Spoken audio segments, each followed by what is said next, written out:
Alright, so I wanted to do just another quick little video talking about some of the new turtle figures that have come out. So they just revealed a picture of this box set coming out. I've seen leaks of the 4 turtles individually all over the internet, but now that we know that they're gonna come in this cool looking box set, I like the mutation station thing on the side. That's kind of cool. It's got like an 80s vibe to it. And if you're not like a hardcore Turtles fan, if you don't know, these outfits are based off some of the figures in the 80s run, and that space astronaut Raphael is actually really cool. There would be a part of me that would want to pick up the original and the newer version, just have them both, but I feel like that's a big investment when it comes to like getting both sets, and I don't really care for that. It's cool that they brought back the Star Trek Donatello. That's actually pretty sick. I feel like the Leo and Mikey are a bit more underwhelming compared to the other two, because the other two I feel like are more known, like variants in that turtle line. The Cowboy Leo's, it's alright, I guess. I think the original one looks cooler, but it was Donatello, I'm pretty sure. And then for the Mikey one there, it was like some water squirting one, I'm pretty sure. But if like this is something you're interested in, yeah, it's definitely a cool looking box set for sure. And I brought this up in my last video. Now there are better pictures showing those 3-packs of the glow-in-the-dark turtles, and they do look pretty sick. Here's a closer shot with the Leo 3-pack, and I think they did a good job with the color green for it to glow in the dark, but still kind of be close to the original skin color, so it doesn't look too off, if you know what I'm talking about. They did a good job with the Raph as well. I think they do look really cool, if that's something you're interested in getting. Now, these are some turtles that I really want to talk about, and I was interested in finding out what was going on with the whole Comic-Con and like retail thing.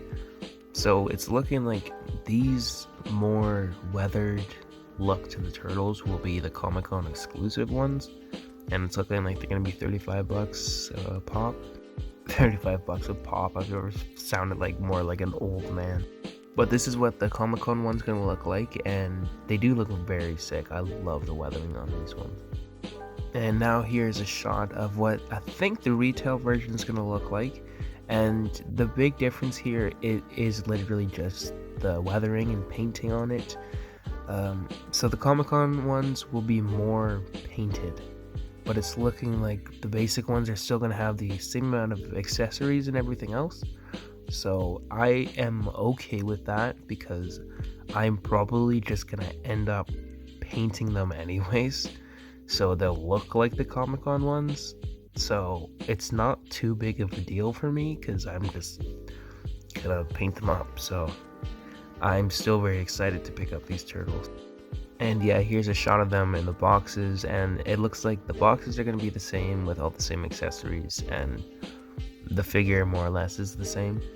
So the whole exclusive part is really just the paint. So take it or leave it, I guess. I don't know what you prefer. The painted one looks better, but these will be easier to get. The Raph looks really sick. I love that head sculpt. The box art is also very well done. I love the way that these look.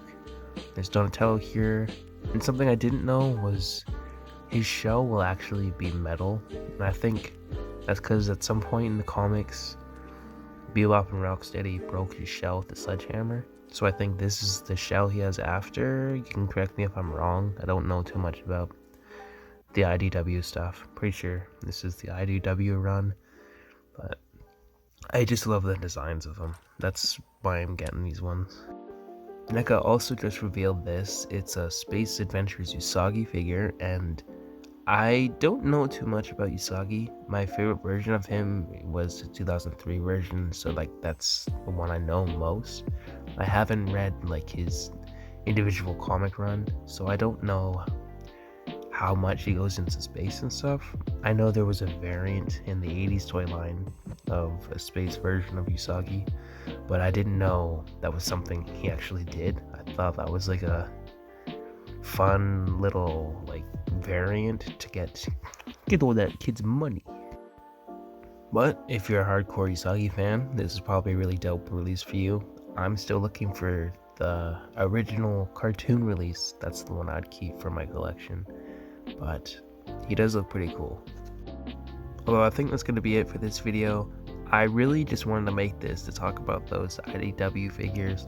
I'm glad to know that some version of them will be hitting retail, so it's not just a Comic-Con exclusive, because I think these figures look great and I'm very excited to get my set and repaint them, and I'll probably be making a video of me repainting them and whatever it may be, and making stop motions. So yeah, let me know in the comments which ones you think are cool, which ones you might pick up, and I think that's it.